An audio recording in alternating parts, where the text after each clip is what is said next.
good. Then we'll move on to changing out that inner cannula. And then we'll go ahead and change your dressing and clean the site a little bit. And then we're gonna go ahead and change the stabilizer that's holding that trach plate in place. Okay? Do you have any questions about what we're gonna do today? No? Okay.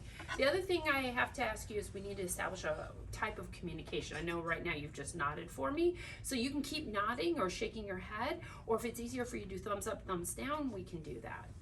Okay, you've chosen thumbs up, thumbs down. Okay, so how are you doing then? Thumbs up? Awesome. Okay, before we do everything, there's a couple things I want to do. First of all, let me just double check your identification. Now, identification could have been done when I first walked in, or we can do it now. But anyway, either way, you want to do it before you do a procedure. Make sure you're doing it on the right patient. Really important, okay? Okay, so this says your name is Jean Jones and your date of birth is 5/10/63. Is that correct? Yep. Awesome. Thumbs up. Fabulous. Okay, so let me just check our emergency equipment here. So we have 2 trachs, one the same size that Mrs. Jones has and one a little smaller. Does anyone know why we want a smaller one? Just in case it closes up. Yeah, when it comes out, especially if it's a new trach, there might be some swelling that'll happen. You'll have better luck putting in a smaller one if that happens. It does happen. They cough them out. It does happen. Not often, but it does happen, so you want to be ready. You have an extra inner cannula. You have a working suction, and you want to check your suction, so, or at least turn it on. So you're going to turn it on, and I always go, okay, it's turned on, but I'm going to check it again with the water. I have this turned up all the way. I've got my bag mask. We're going to take this off. I personally like to go like this and make sure it's working. But I have a working suction, I have a working bag mask, and I have it hooked to 100% oxygen. Okay, so I have all the things I need for my emergency equipment. Okay, Mrs. Jones, I'm just gonna wash my hands. So here's where, you can show me the 20-minute or 20-second washing of the hands when you first walk in, or you can show it now, okay? Either one would be acceptable as long as the first time you wash your hands, you go the 20 seconds. So there was a argument about this, and I just want to bring it up so that we can be really clear about it. So the first time we have you wash the 20 seconds. So we can see your technique and make sure you know the 20 seconds. After that, we don't have you do that, right? We say you can say, I'm scrubbing my hands for 20 seconds and move through. And the reason why we do that is to decrease your time anxiety. You guys are still learning this process. A practice nurse, so like we give you 15 minutes to do your Foley, a practice nurse could probably put Foley in about 6 to 8 minutes. We give you 15. If I were to make you wash your hands as many times for those 20 seconds, your time anxiety would be through the roof. Now, when we had you scrub the site, we wanted to see you scrub it for 30 seconds on purpose because we need to see that you can do that procedure. It's very important. That prevents collapses. So we need to see that. You can't just tell me that. That's an important component of that procedure. And if you don't clean that site good, you could set up an infection that can kill a patient because those tubes go almost right to the heart. Okay? So you don't want to be responsible for that. So one of the arguments that a student made was like, well, I could kill somebody if I'm not washing my hands for 20 seconds and you guys don't make us do it 20 seconds throughout the whole thing. And I said, true. So if you'd like, for consistency's sake, we'll make you guys all scrub your hands for 20 seconds all the way through if you want, but I can't change the time. That doesn't make any sense, right? It was an interesting argument, but the reality is that we're trying to decrease your time anxiety. If somebody feels that we're being inconsistent by doing it that way, please let me know. And if the whole group wants to go to washing your hands for 20 seconds for every time you wash your hands, we can do that. If you feel it's better for consistency, up to y'all. Think about that. It's okay. Good. Okay. You just So have to like scrub our hands, like, oh, washing hands. You don't have to verbalize 20 seconds. you should. Oh, we should. You should. Okay. Yeah. Just to remind, so that we know that you're not going to do this cursory like. Nip. Okay. It's a good idea. Okay. Okay. Now, would you say all these things when you were working with a real patient? No. The reason why you have to tell us is because we need to know what you're thinking. Okay? So, realistically, there was at one point where we thought we should make you guys not say anything, and we were like, no, that doesn't make sense because I don't know what they're thinking. So, we need to find out what you guys are thinking. So, okay? All right. So, we've checked our emergency equipment. We made sure we have working suction, working oxygen. All that is all good. I'm going to put my gloves on, and I've washed my hands for 20 seconds. I'm just skipping through the 20 seconds right now, okay? Because we want to see, you guys want to see the down and dirty, okay? So I scrub my hands for 20 seconds. I'm going to wipe down my table. And again, it's 30 seconds, so. And this, don't do this. Big swipes, okay? Big swipes. Get the whole table. Go like this, but count out loud your 30 seconds if that helps you to get the 30 seconds. I think some of you all had timers or something. I thought it was really smart. So that's great. I love it. That's great. Okay, so the 30 seconds, and then at the very end, end it with like the sides. Okay, but the 30 seconds, big swipes. Okay, be definitive about it because the wipes are desiccants, and it can't work. Does everybody know what a desiccant is? It dries stuff out. A desiccant dries things out. So the chemicals are desiccants, but the only way that that's going to work is the bugs that are on the table. If you put some pressure on them, you're going to break their cell walls, and then the chemicals can get in and dry them up. And that's why you wait the 2-minute dry time, because it's got to dry, and that's how it works. Okay, does that make sense? Okay. You are not creating a sterile table. People said that. This is not a sterile table. It is a very clean table, but it's not a sterile table. Okay? It becomes a sterile table when you put a sterile drape down. Okay? But that's not sterile, it's clean. You're cleaning the table. Okay? I would take my gloves off, throw them away. Hygiene. Okay. It's dried for 2 minutes. We're going to go ahead and put our supplies down. Again, set yourself up for success. This is going to be last, so it's farthest away from me. Okay? I'm going to do this, and this, and this, and this. Okay? Actually, you know what I'm going to do? I'm going to do it like that. Okay, think about how you set it up. What are you going to use first, second, third, fourth, right? The first thing I'm going to do is I'm going to change out my suction catheter because I don't know how old that one is, and maybe my colleagues said they put a clean one up, but I didn't see it, so I want to make sure it's clean. So I'm going to change this out. Okay? Now, you can wear gloves doing this, or you can do no-touch technique. It depends on what organization you work at. At Valley Med, you wear gloves for everything. So I'm going to go ahead and simulate that. But if you work at El Camino or you work at Kaiser, ooh, who's at Kaiser? Anybody? Nobody. Oh, good thing, because they're on strike and they might have kicked you guys out of it.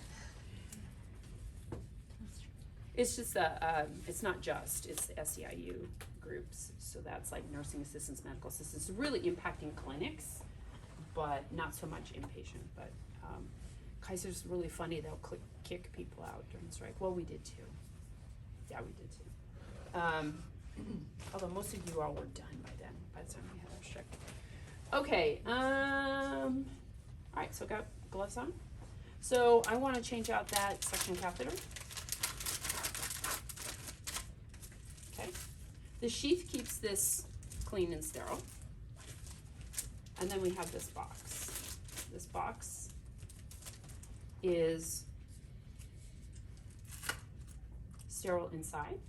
And what we'll do is we're gonna put it there.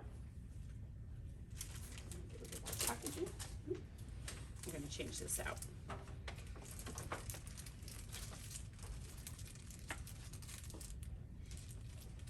Okay, so now we have nice clean. We have to see this in the OSCE that you change this out, make that clean. Okay, I'm gonna throw this one away. Okay, sorry, I should have a garbage can here, but that's all right. All right, so I've changed that out. I've set that up, again, remembering to just pop it on the sides. Don't put your fingers in here. Just pop it on the side, just like that, and you're good, okay? All right, now I'm gonna go ahead and use no-touch technique. Well, no, I got gloves on, so it's not no-touch technique.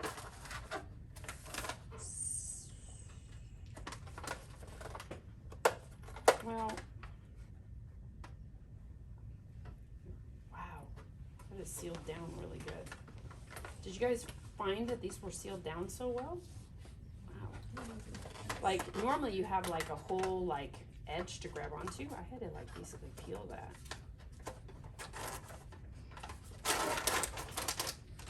Okay.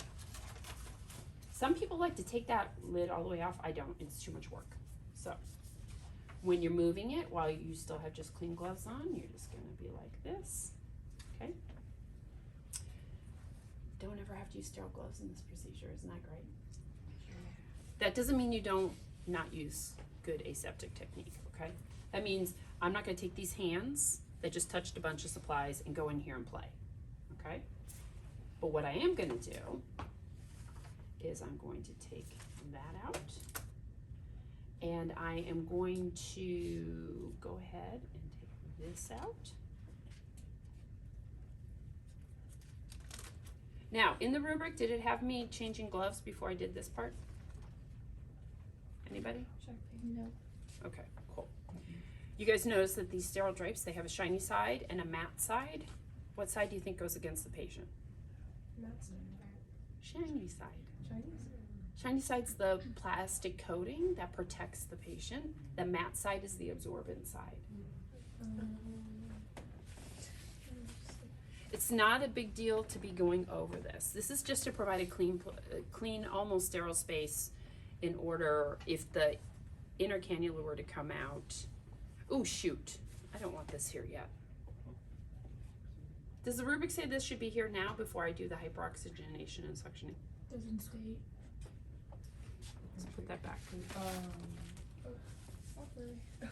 You can do it either way. Yeah, it is telling me to drape the patient. All right, and then let's drape the hyperoxygenation patient. comes later. Let's drape the patient. Yeah, drape on patient. Drape the patient. We're gonna be going over it a lot with hyperoxygenation and suctioning.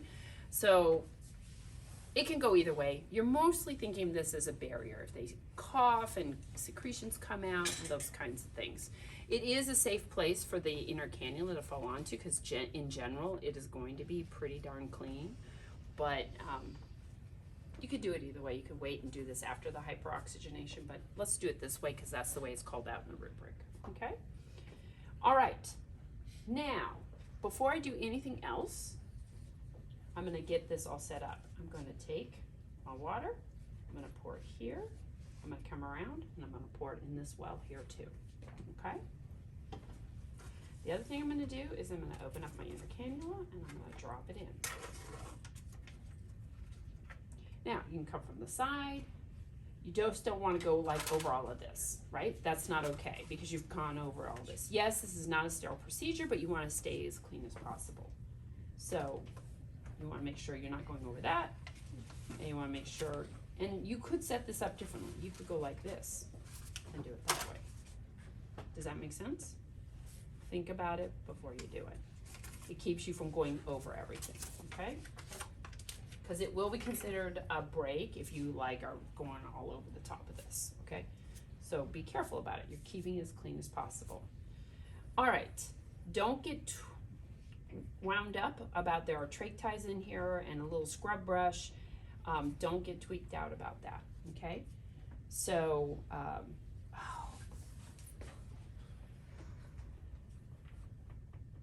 I just threw, well, that's okay, it's fine.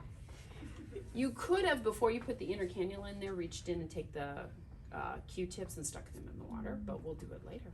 It would work either way, okay? All right, so we have everything set up that we need to have set up. I'm gonna go ahead and change my gloves at this point, wash my hands, and that's because I've just touched a bunch of supplies. So I want to be as clean as possible when I go work with my patient. That might not be the exact point where we have you washing your hands, but this is how, again, think about it, think about what makes sense. When in doubt, follow the rubric. Okay, so Mrs. Jones, we're all set up and ready to go. What I want to do is go ahead, I see your oxygen saturation's only around 93, 94, which is a little lower than your normal, and I can hear the secretions in in your inner cannula. So I'm gonna go ahead and first of all, take a second to listen to your lungs. Now, could have listened to the lungs before I draped, but I can also listen to the lungs after I drape, which is listen here, listen here, listen here, listen here. Okay, sounds like you've got a lot of secretions, a lot of upper airway noise, so we're gonna go ahead and take care of that. I wanna first though hyperoxygenate you. How am I doing? Anybody watching the rubric? Am I doing okay? Okay, cool. So, we're gonna hyperoxygenate the patient. Why do we do this? Anybody know why we hyperoxygenate? Because when you're suctioning, you're going to be depleting them of oxygen. Yes. Yes. Sorry, I like to tell you why we do things instead of just say do it. Okay, so you're doing this because we are basically, once we take the collar off, we've deprived them of that oxygen, and when we're suctioning them, and that's why you only suction for 10 seconds, it's like asking one to hold their breath. So we're keeping them from their oxygen. So if we can hyperoxygenate, which is give them a lot of reserve, then when we go to suction them, they don't bottom out on us. Okay, does that make sense, y'all? Okay, so we're gonna go ahead and move the collar. You can either move it or unsnap it or whatever. When you take the cup off, you just put it somewhere where you can get to it, okay? All right. When you go to apply this, you always have to hold the faceplate. So even though that you guys are gonna be using a water bottle to simulate this, you need to still hold the faceplate. You always secure the faceplate, always. Okay? Do not do this like this. I see this. Okay? Do not do it like that. Do not do it like this. I see that too, where they leave it on their chest and then they just do it like that. Don't do that. It's on the side. Okay? And make it so it's your dominant hand that's doing the squeezing. Okay? So, you take 1 to 1.5 seconds, you wait 6 seconds, and you do it again. 6 seconds is a long time.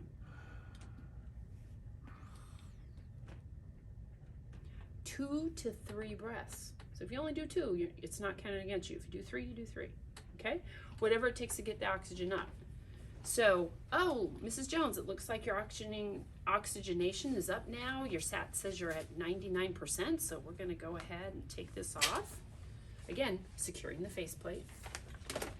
Take that off. Okay, Mrs. Jones, we're gonna get ready to do some suctioning here. Okay. A lot of different ways you can hold this. This is the way I do it. You can do it a lot of different ways. You only wanna be out about 4 inches, okay? If it's out like this, it's gonna flop around and it's hard to control. So about 4 inches, okay? I go in with my hand like that. Some people go in like this. It's up to you guys, whatever you're comfortable with, okay? So. Renee?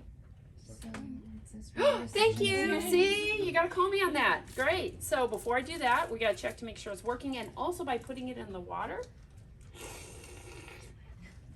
we're lubricating it a little bit. It's a little wet. Okay, thank you, thank you, thank you. All right, and also if you've been using this all day, it kind of clears out any dried up secretions that are in there. Okay, so about 4 inches.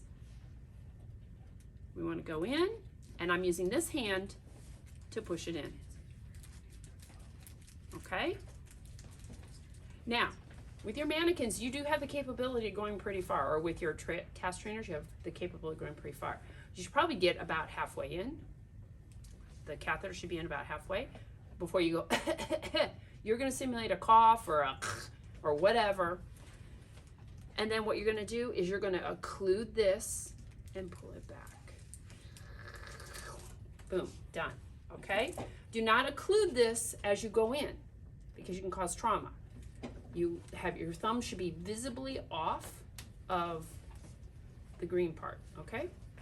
Visibly off until you're ready to suction, then you visibly cover this and pull back. So I use this hand to push in and pull back. Does that make sense? Okay. All right. Mrs. Jones, you sound so much better. How are you feeling? Thumbs up? Awesome. So if I were to go suction Mrs. Jones again, I would wait 30 seconds. And I might even hyperoxygenate her again before I have to go in, but I would definitely wait 30 seconds between suctioning attempts. And if she didn't tolerate the suctioning, I would hyperoxygenate her after the whole procedure. So you do need to mention that. What would you do if they bottomed out when you suctioned them? You'd give them more oxygen, okay? Conversely, if you could tell that they were still full of stuff, you might have to go back in, but you need to tell me you'd wait 30 seconds, okay? Okay, Mrs. Jones, so if you're feeling pretty good, I'm gonna go ahead and put your oxygen collar on right now while we get ready to change everything for you, okay? Awesome. All right, so we've done all of that. Now we're ready to go ahead and get everything changed out. So what I need to do is, does the rubric have us changing gloves before we do this part? Procedure performed on hygiene for Yes. inner cannula, yes. Yes. And for the previous part for respiratory support, it says reassess the patient's respiratory status, including respiratory rate, effort, and oxygen saturation. Yes, you do not have to listen at that point. You just have to reassess them. They're going to be on monitors. So it looks like you're breathing okay. Your oxygen saturation stayed up at 98%. You look like you're breathing easier, okay? Just state that out loud, okay? But you do not need to reassess the lungs until the end of the procedure, okay? You don't stop and do another assessment, okay? You can tell by their work of breathing that they've improved. And please, do say that. Your patient improved. They're doing better. Don't make your life harder and say, oh. Okay? So just say, oh, you're looking so much better and you look like you're breathing easier. How's that feel, Mrs. Jones? Yeah, yeah. Thumbs up. Okay. So I'm going to clean my hands. Put on some gloves. And we're going to get ready to change your inner cannula. So that is why we have you put that back on. Because look at how much time it's taken me, right? That keeps them from having their oxygen if you leave that off. So that's going to be a place where you can lose points, is not putting the collar back on when you need to, okay? So think about it as a human being. Would you want to be without that oxygen source for this long? Probably not. Okay. All right, Mrs. Jones, we're going to go ahead and get ready to change your inner cannula. So I'm going to take the collar off, and we're going to do that right now. So the collar, always securing the faceplate, pinching, and pulling. Okay? Garbage. When we reach in to grab this, the only parts we can touch are the wings and the top part. That's it. Everything else below that is what needs to stay sterile. Making sense? Okay. I'm going to put it in. And when it gets to the little tube, you want to open the wings up and click it. Okay? Make sure it's in place. Be very particular about that, because I'm sorry, normally I wouldn't take this long, but I want to emphasize at this point, because some people get all tweaked out, don't do it, and then their inner cannula goes in and out all on them, and then they start manhandling it. Take the time to clip it to that little tube that we gave you. Okay, that's your drake. All right, Mrs. Jones, that went really well. I'm going to go ahead and take out your old dressing. Okay, and I'm going to put your collar on for a second, and I'm going to go ahead and get everything ready for cleaning your site. So now at this point, I'm going to put my fingers in here, touch the ends here. Okay, move this out of the way. All right, I'm going to just get rid of those. I'm going to find out where my split gauze is. There it is. And I'm going to keep one gauze out because I want it to dry, and the rest of these things are going to go in the water. Okay, at this point, this is a clean procedure. Okay? All right, Mrs. Jones, we're going to go ahead and clean the site. How am I doing on the rubric, y'all? Am I doing okay? Okay. It says verbalize condition of the site. As I clean it, I will. Okay. Thank you. So what I'm going to do is I'm going to take one Q-tip. I'm just going to move this down a little bit so you can see better. I'm going to swipe once underneath. Okay? Garbage. Boom. I'm going to swipe another time on the top. Swipe. The site looks good. I don't see any big drainage. I don't see any signs and symptoms of infection. Okay, now I'm going to take a gauze. And I'm going to clean. Might as well go under and over or top to bottom. I don't care which. Just kind of get something in your... But you're going to gently go underneath with this one. You're not going to cram it up in there because the Q-tips have gotten to the site. You're just going to get this underneath part here. You got that one.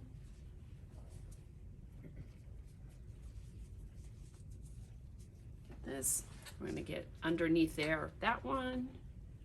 And we're gonna take this one, and we're gonna clean the faceplate. The faceplate collects a lot of yucky things. So we're just gonna clean the faceplate. Okay, we've done that. And we're gonna take the dry gauze, dry off the faceplate, and dry off the skin around the trach. Don't go underneath and dry. I just want, because what happens is saline starts to drip down their neck. So, you know, dry that off, okay? Top and just barely on the sides here. Okay, so we've done that. Now we can put our split gauze in, okay? Split gauze.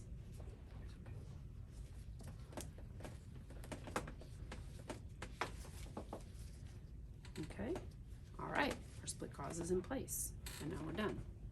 Okay, okay, Mrs. Jones, how'd that go for you? Thumbs up? Awesome. Okay, I'm gonna just clean up my supplies a little bit, and then I'm gonna get my friend to help me change the stabilizer, and then we're all done. Okay, throw everything in the garbage. Everything's in the garbage. Take my gloves off. Who wants to be my partner? Anybody? Come on, who wants to be on film? All right, come on over. All right, washing my hands. You get some gloves. I'm gonna have you on that side. We wash our hands, we put our gloves on. Okay, Mrs. Jones, we are back to change your stabilizer.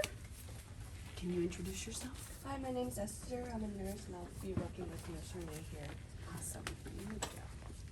All right, so Esther and I are going to do this this stabilizer change. Okay. What's really going to be helpful is if you fold this over like that, so it doesn't stick on the old stabilizer. That'll help and gives you a little tab to push through. Okay. All right, so Mrs. Jones, we're gonna move your collar for a second, and then we're gonna go ahead and change this stabilizer for you. Okay, so I'm gonna go ahead and take that one apart. See how they catch on things. So when I pull this out, I usually wanna fold that over like that. Okay, so what I'm gonna do is I will put this tab through, peel it, and apply it so it's secure. And now I'm going to send both bits through to the other side. Now, what you want to do is push down on the pillow and send it through. While you're doing that, you want to look to make sure it's not twisted, and you're kind of trying to look at the skin, and you say, oh, the skin on your neck looks good. I don't see any redness or irritations or signs of infection. I'm going to move this out of your way a little bit. So now Esther's going to pull both bits through.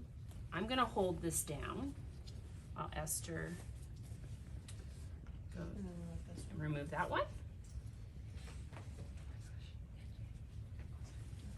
So while I was doing this, Esther would hold the faceplate. While she's doing her side, I'll hold the faceplate. Okay, you can get rid of that one.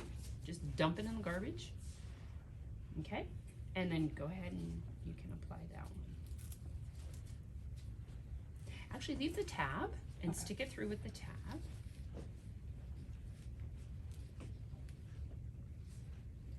So when you removed your side, Renee, Esther was supposed to be holding the plate Yes, down? sorry, I missed that. Okay, just double checking. I thought about it as I was like, oh shoot. All right, now, we only need 2 fingers between the patient and this, so you might want to tighten that side up a little bit more, and I'll tighten up my side. There you go. And I'll tighten my side just a little bit more. Okay, so we should be able to, on either side, put 2 fingers in. So I can put 2 fingers in. Can you put 2 fingers in on your side, Esther? All the way. Just go like right in here. Perfect. Okay, so now it's not too tight. Now we go. So I apologize. I forgot to ask Esther to hold the faceplate while I removed my side. That was my mistake. You want us to hold it like? Just like that. Okay. Is totally fine. Like, yeah, perfect. Okay. Done. Clean up your supplies. You're going to chart patients. Well, first of all, you're going to say, okay, Mrs. Jones, you're all done. How'd that go for you? Awesome. Thumbs up. I'm going to take this drape off. Take your old stabilizer. We're going to throw this all away. I'm going to make sure the bed is down. I'm going to make sure she has her call light. So So Mrs. Jones, here's your call light. If you have any issues or need any more suctioning or need anything else, please let us know. You did a great job. Thank you so much for your help. And then I'm gonna leave the room. I'm gonna talk about my documentation, which is gonna be, keep me honest. My documentation is that, oh shoot, I gotta do a set of vitals on her. I'm gonna listen to her lungs one more time. Where we go? Sorry, forgot about that part. And I'm gonna document the vital signs. Lung status, or what did I hear when I listened? Her oxygen saturation, say it's 98%, okay? Make it easy on yourself. Tolerated procedure well, and the site was clean, dry, and no signs and symptoms of infection. Am I missing anything in the documentation? So I have to say the color amount. and Oh, of consistency. suction, of what did I suction out? So her sputum was clear but thick white. Make it simple. Don't make it yellow or green, because now you got another issue you've just piled on top of yourself. And respiratory assessment is basically like, oh, the lungs is like clear now. Lungs are clear, work of breathing, she has no increased work of breathing, and her saturation is 98%.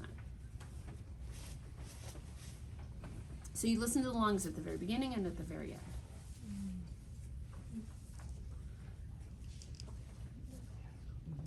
How did that feel?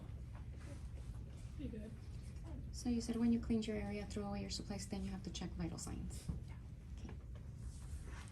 You can do it either way. You can check vital signs and then clean your area, as long as before you document you've cleaned your area. Either one would be acceptable. But don't clean your supplies and forget to change your gloves before you assess your patient, because you really should not use dirty gloves on a patient, right?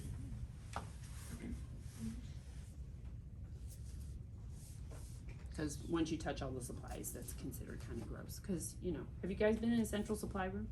Mhm.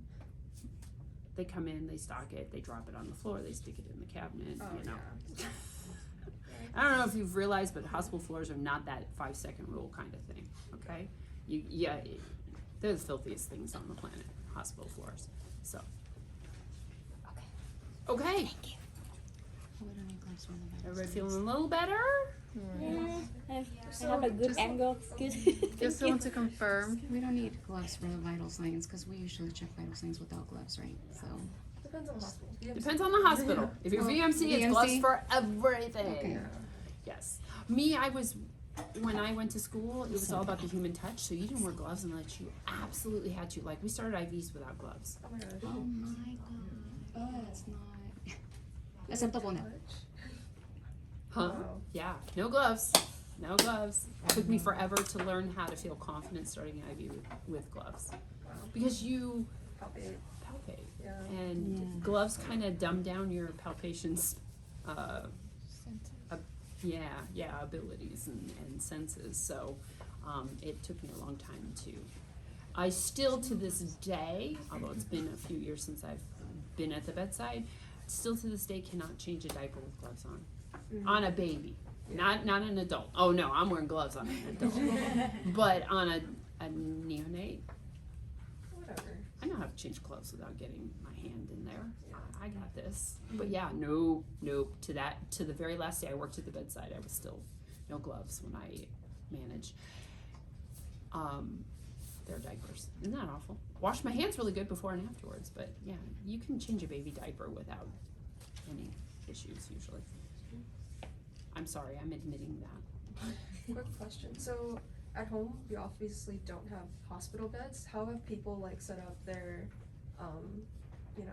dummy and Just film like on both beds, right? sides? Did you have students do I don't know, chairs or? I've seen chairs, I've seen couches, I've seen kitchen counters, I've seen kitchen tables. I had a group that filmed at a picnic table at a park. Really? Yeah. Oh It my worked gosh. really well. Wow. It worked really well. There was 4 of them. Oh wow. And they just brought some pillows and some sleeping bags and set it all up like it was a bed, and they made it work. So that's what I've seen. And people just kind of figure it out. Yeah.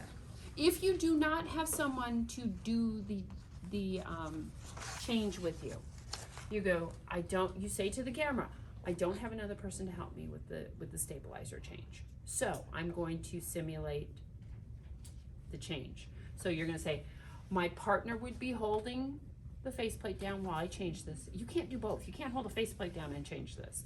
My partner would be holding the faceplate down. I'm going to change it, but you can go through the motions. You can do one side, then push it through to the other side. Then you would say, then your partner would get this, and you would hold the faceplate down, but you can't do that while you're doing this. So then you just reach over and do this. Or if you have the space, you can go around to the other side. But you just simulate it and tell us what you would expect if you were working with another partner. Okay, that's totally acceptable. Okay? Do not take both sides off. I'm gonna tell you this now, and I guarantee you 5 of you will do this, which is they just take this off, and now the faceplate's loose. One side at a time. One side should always be attached and Velcro down. But I guarantee you there will be 5 out of the 61 of you or 62 of you who will take both sides off and put it all back on. Can I have a quick question? Maybe I missed it. So why by the time you cleaning the side, so did we say like inspect the side like or You no just talk about inspection? it. So Okay. I said, oh, the site looks good as I'm Yeah, cleaning yeah. it. Oh, it looks Okay. good. I don't see any signs of infection. It's not bleeding or irritated or draining or anything like that. Thank you. You verbalize that assessment while you're cleaning. The drape, once you put on the patient, what if you accidentally touch it? It's okay. It's okay.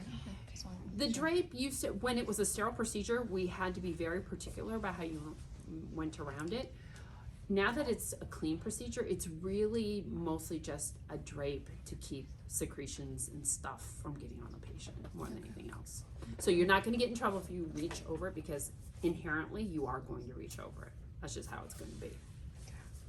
And for the site assessment for the tracheostomy appliance and stabilizer, do we just say like, oh, the tube is not cracked, leaking, or? Where is that in the It says in the report? site care assessment, it says verbalized condition of site, tracheostomy appliance and stabilizer. You could just as well just say your, you don't have to say anything about the stabilizer at that point, cross that off. But you could say that the site, the faceplate's in good shape. I kind of think I want to take that off. It's more about the site assessment than it is about the condition of the tubing and stuff, because you just changed the inner cannula. Well, of course it's good. Yes. And then for this procedure, neither of you guys have to be wearing masks, like the patient? You should be wearing masks, yes. Okay. I did not simulate a mask, I'm sorry. Okay. And then, for, The patient does not need to have a mask on. Oh, just the nurse. The nurse Okay. does, because it's an aerosolizing procedure. Suctioning is an aerosolizing procedure. That's gonna change 11-1. Your patients are all gonna have masks. But, at this point, I'm not gonna, when's the OSCE due?